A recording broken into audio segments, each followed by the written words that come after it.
Irish guy and... Keep my wife's name out your goddamn mouth!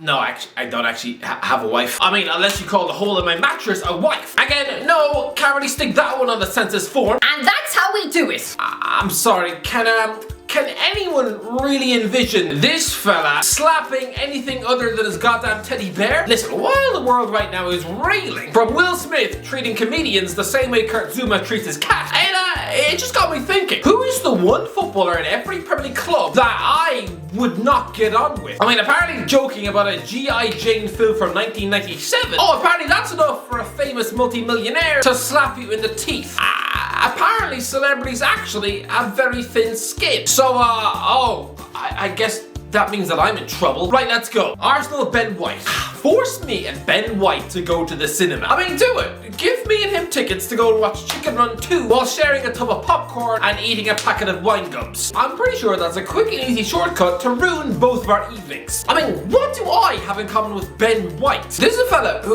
when at school, was probably the most popular guy in the class. I mean, he was clearly the best footballer in the school. He even had the same surname as that badass of Breaking Bad. He would have been the high school jock.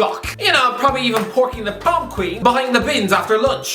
Me, I spent my school years being invited for extra badminton lessons and wine in my PE teacher's garage. Listen, White is probably a nice guy on paper, but he's clearly someone precious about his name, demanding that we all call him Benjamin. I'm sorry. He's trying to force 2 extra syllables upon us. Who do you think you are, Ronaldinho? If I want to call you Ben, I'm going to call you Ben. Cries him up on his Instagram. He punctuates his name with a goddamn butterfly. And that already proves he's not for me. Am I really going to join the company of someone who has a feather tattooed in his groin? And factor in the fact that he spent a year swimming in Graham Potter's brand of hipster football, and I already know. Force the 2 of us to go for a friendly picnic, and honestly, someone is getting an egg sandwich in the eye. Aston Villa Robin Olsen. Yeah, this is a weird one. I know virtually nothing about Robin Olsen as a person, other than the fact that if you search hard enough in his family tree, he's probably related to Mary-Kate and Ashley. And honestly, they were just a walking headache. But what I do know about him, I don't agree with. There's a 32-year-old footballer who's clearly happy to just sit on the bench for cash. I mean, ever since leaving his spot at Roma in 2019, he's just given up on his career. He was loaned out to Cagliari where he lost his starting place, then agrees to spend a year sitting on the Everton bench alongside Carlo Ancelotti, and then it was more inevitable bench warming alone at Sheffield United, and now finally just rotting away in the sidelines at Aston Villa. I'm sorry, this is Sweden's #1 goalkeeper, and yet for some reason he's just happy to throw his career into a busted microwave. Clearly he's too arrogant to think that actually an international goalie needs to be playing regularly. I mean, I remember a former Sweden #1, Andreas Isaksson. He couldn't get in the Man City team. Okay, fine. So he left, moved to PSV in 2008, and got his career back on track for the benefit of Sweden at the 2010 World Cup. Olsen is just needlessly putting his country's World Cup hopes at stake. Honestly, this is like a babysitter letting the toddler eat paper out of the fireplace. It's all so irresponsible. Do you think any Swede out there is comfortable knowing that their #1 goalkeeper is rustier than a nun's uterus? If someone forced me to go for a bike ride with Olsen, knowing that he is selfishly toying with the footballing dreams of 10 million Swedes, I don't think that would go well. I'd probably puncture his tires and watch him cycle into a ditch. Brentford Christian Eriksen. Yeah, controversial one, right? Oh, how dare you put Christian Eriksen in here? I hope you wake up with ulcers in your groin. I mean, after the Oscars, Twitter keeps playing that damn TV show theme tune. Oh, everybody hates Chris. Well, that's not entirely true, because yes, some people might think that Chris Rock is about as funny as wet sandpaper, but no, everyone does love Christian Eriksen. And so do I, of course. Do you not think he's a bit sick of that by now? When he's got opposition managers applauding his goals, opposing fullbacks hugging him on the pitch? He is a hyper-competitive individual. He does not want to be treated like his football contract is just a present from the Make-A-Wish Foundation. He doesn't want people tiptoeing in eggshells around his health. But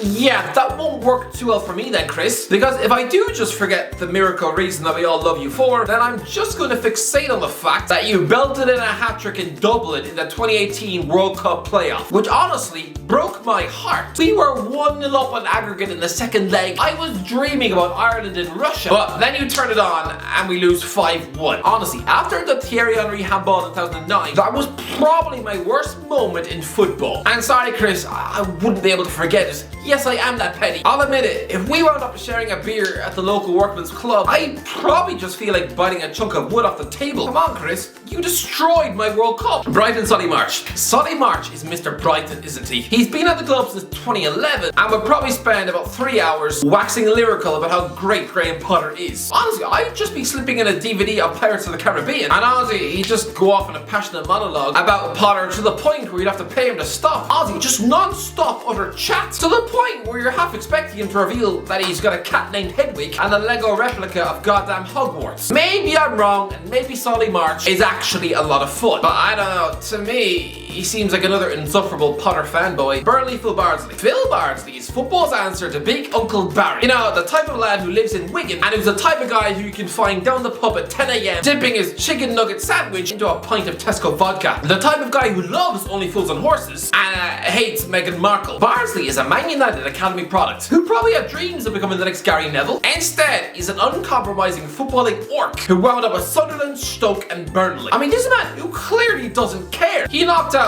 one of England's most famous ever footballers in a dimly lit kitchen on the eve of our Premier League match. He's a guy who celebrated on Twitter when his own club lost at home to Fulham. I'll admit it. Phil Bardsley scares me. I mean, has anyone ever successfully seen a selfie with Bardsley? No, there's a reason for that. It's probably the same as asking an angry Rottweiler for an autograph. He's probably gonna bite off your nose. I imagine even me saying hello and waving would probably cause this Salford local boy to shove my scarf down my throat until it tickled my kidneys. Honestly, no thanks, Phil. Chelsea Kai Havertz. I am willing to be proven completely wrong on this one. But again, Kai Havertz. Oh, he just has the look of someone who supremely loves himself. Doesn't he look like someone who kisses the mirror 7 times a day? I mean, he's like that witch who hates Snow White. Am I the only one who sees the German Justin Bieber? I mean, I don't really blame the guy. He scored the winning goal in the Champions League final aged 21. I mean, Patrick Kluivert did that aged 18. And I'm pretty sure he probably spent the next 10 years walking around with the ego of the Fresh Prince of Bel-Air. Havertz is a world champion living in swanky West London and who pockets £150,000 every single week. You can't really blame the guy if he does look at the rest of us as if we're just two-headed mutants. I mean, I might be wrong. Maybe he is a grounded guy. But I mean, he looks like an even richer Calfreezy. I mean, the bastard pillows on his couch probably cost more than your entire house. Again, I could be very wrong on this, but I think if I were to shake his hand, he'd probably then immediately disinfect it so as not to be infected by the poor. Crystal Palace, Michael Odis. I am tempted to pick Jack Butland. Purely because this is a guy who had it all. Back in 2015, he was destined to become the next Joe Hart, and back then, that was what you wanted to be. He was a brilliant shot stopper at Stoke and linked with Chelsea. Then he broke his arm against Germany and got relegated, and is now a crumpled Crystal Palace number 2 with the self-belief of a squashed orange. I would imagine fetching a beer with him right now, be a bit of a miserable evening. A bit like consoling someone midway through their divorce. But instead, I'm going to pick Michael Odis. I love watching him play. He is an exciting footballer, but you have to have a certain arrogance to play with this Ronaldinho swagger when you've done nothing in the game. I mean, he's a guy who sticks his studs on the ball, he drops his shoulder, waggles his hips against seasoned pros. The kid's barely out of his teens. Listen, I love this about Elise, and I think he's a wonderful footballer. But this guy spent his childhood on the books of Chelsea and Man City, and he's got both France and England begging for his passport, so just like Brooklyn Beckham, he's been worshipped all his life. I mean, this is a guy who wants to be invited to red carpet events, drinking champagne with a catwalk model at the top of the shard, right? Not eating toast with an Irish peasant like me. Honestly, offer him the chance to spend an evening sharing a bowl of spaghetti bolognese with me, and he'd sooner shove the fork up his nose. Everton Jordan Pickford. Again, I might have him all wrong, but Jordan Pickford, on the pitch, he rants and raves like a pirate on smack. And off the pitch, he seemingly always gets into scraps in northern nightclubs. I mean, this is a man who clearly hates being called T-Rex arms, so I don't know, if we were to hang out together, I don't think I'd be able to resist sticking on Jurassic Park. And that in turn probably lead to him punching me in the teeth. Lead Patrick Bamford. Well, this is a man who not only has he declared for England instead of Ireland, but he's openly described my foot as rotten. You know, talking to the ginger one on Football Daily. I don't think we're going to be friends. Leicester Jamie Vardy. Hanging out with Jamie Vardy. Probably like trying to go on a night out with the Joker off the Dark Knight. Honestly, by the end of the evening, Vardy would have probably taken you to some underground swingers party where you have to eat black pudding off an old man's stomach. No thanks. Just give me a pint with a relatively sane, nice guy like Kasper Schmeichel. Yes, but there is wildness in Vardy's eyes. To him, I'm guessing every night out is like a Vegas stag party. I mean, right now he's being slightly confined by the reins of professionalism. Give it 10 years when he's freely unemployed. You just know he's gonna spend his Saturday morning drinking whiskey out of the sink in weather spoons. Honestly, Jamie, no, it would be too much. Liverpool, Luis Diaz. I don't speak Spanish and he doesn't speak English. So, how is that going to work? Imagine me following him around for the day. For him, it'd be like trying to talk to that weird foreign exchange student. You know, the one who's got dead squirrels stuffed in his school bag. I'm sure Luis Diaz is a nice guy, but again, it would just be an afternoon of me pointing at things and him getting very frustrated and ringing his bodyguards. It would be an awkward afternoon from hell. Man City Jack Grealish. Would I get on with Jack Grealish? Apparently he's a lovely boy, right? Clearly the most popular player in the England squad who gets on with everybody. But I'm sorry, he's a fella who's my country's underage side as training wheels to prepare for England. Maybe Grealish is actually a nice, humble guy. I mean, everyone in England looks like they'd happily queue up to kiss his feet. But again, no, I wouldn't be able to get those Ireland caps off my mind. Also, I hate reality TV with a blinding passion. To me, it's just a glamorous pile of donkey sick, wrapped up in a neat little bow from Marks and Spencer's. But I'm sorry, if you type Jack Grealish Love Island into Google, there are 941,000 search results. Oh, it's just because he's a Premier League footballer. Oh, is it? Because by comparison, Timu Pukki Love Island, that yields just 35,000 search results. Yeah, less than the capacity of Craven Cottage. What does that tell you? Honestly, if I even caught 7 seconds of Love Island by accident, I'd honestly feel like scrubbing my eyes with bleach. And yet here he is, apparently trying to romance each one of the cast. If this guy wasn't a footballer, we all know he'd be auditioning for Made in Chelsea or X on the Beach. I mean, if he wasn't a footballer and instead working down the local screw fix, we know he'd be trying to sneak into a boy band on the X Factor. So for all those reasons, no. I'd imagine me and Grealish, if we would try to share a lasagna dish, I would wind up shoving the bowl in his hair. Man United Cristiano Ronaldo. Cristiano Ronaldo is one of those rare human beings on planet Earth who are just another species of man. He's arguably the most famous sportsman to ever live. I mean, he's got nearly 500 million followers on Instagram. That's about 7% of the world's population. What? He lives in that realm of super celebrity like Brad Pitt, Kanye West, or Beyonce. Just an untouchable breed of, yeah, superhuman celebrity. So really, how are me and him going to be able to connect in a conversation about anything? I'm sure he's a nice guy, but honestly,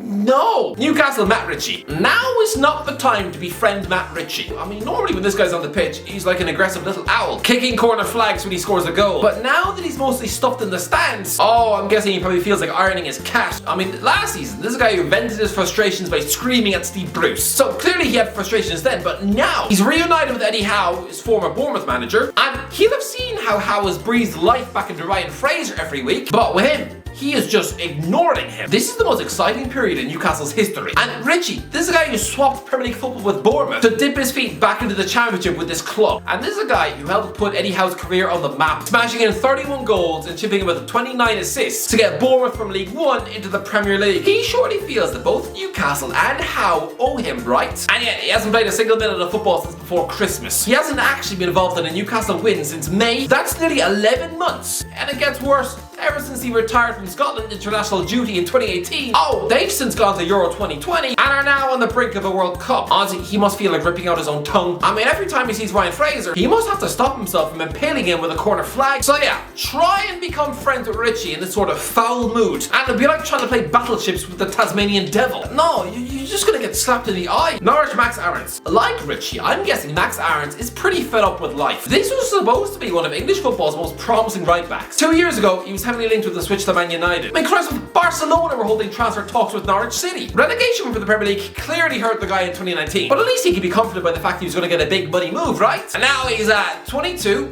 This transfer speculation has since dried up, and he's about to get relegated again. And Aussie, he's about 7th choice right back for England. I mean, this is a guy who rejected Jamaica international call-ups to focus on England, and yet he's instead behind Kyle Walker-Peters in the pecking order. This is a boy who was promised the world, so this must be soul-crushing. You know, I bet like if Simon Cowell dumped an X Factor winner like Leona Lewis, forcing her to go back to sell perfume and boots. I suppose Barcelona-bound superstar like Aarons is now facing up to the slow realization that actually he's just gonna have a career on par with Russell Martin, and that must be a very grim, sobering up. So yeah, grabbing a pint for this frustrated multi-millionaire, oh, sounds about as much fun as nibbling broken glass out of a donkey's belly button. It would just be miserable. Southampton Thierry Small. Yeah, me and Thierry Small, a 17-year-old left back. Well, let's see. He was born in Solihull, the birthplace of Jack Grealish, and shares the same first name of the guy who shattered my heart with his left hand. Sorry, Small, this friendship not gonna work. Tottenham Son Heung-min.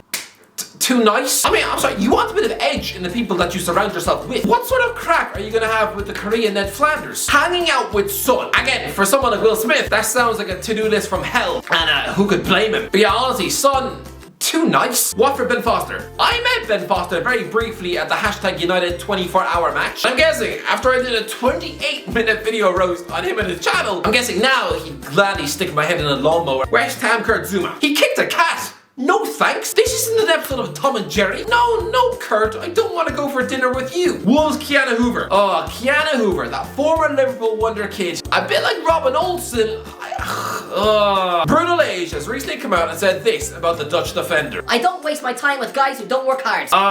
Again, a supremely talented footballer who, apparently is just wasting an opportunity that many children would kill for. I don't think I could look this guy in the eye. Honestly, I would give my left foot and both of my eyeballs to even get 20 minutes on a Premier League pitch. And apparently this guy doesn't work hard. Sorry, Kiana, I don't think we'll be friends either.